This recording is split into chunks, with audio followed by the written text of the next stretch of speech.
Hi, പുതിയൊരു വീഡിയോയിലേക്ക് അവർക്ക് സ്വാഗതം. നമ്മുടെ കേരള റാങ്ക് പബ്ലിഷ് ചെയ്തിട്ടുണ്ട്. പ്രൊവിഷണൽ റാങ്ക് ലിസ്റ്റാണ് ഇപ്പോൾ പബ്ലിഷ് ചെയ്തിട്ടുള്ളത്. യഥാർത്ഥ റാങ്ക് ലിസ്റ്റ് വരുമ്പം സാധാരണ ഒരു മാറ്റമൊന്നും വരാറില്ല.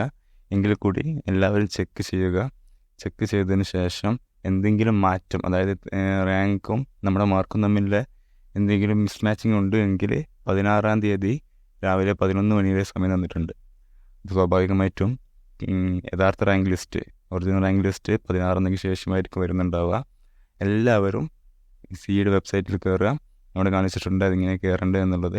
അതിൽ കയറിയിട്ട് എല്ലാവരും അവരുടെ റാങ്കും മാർക്കും തമ്മിൽ മിസ്മാച്ചിങ് ഒന്നും ഇല്ല എന്ന് ഉറപ്പ് വരുത്തണം. ഇങ്ങനെ എന്തെങ്കിലും ഒരു മിസ്മാച്ചിങ് ഉണ്ട് എങ്കിൽ അവർ പറഞ്ഞിട്ടുള്ള രീതിയിൽ അത് ഇമെയിൽ ചെയ്യുക.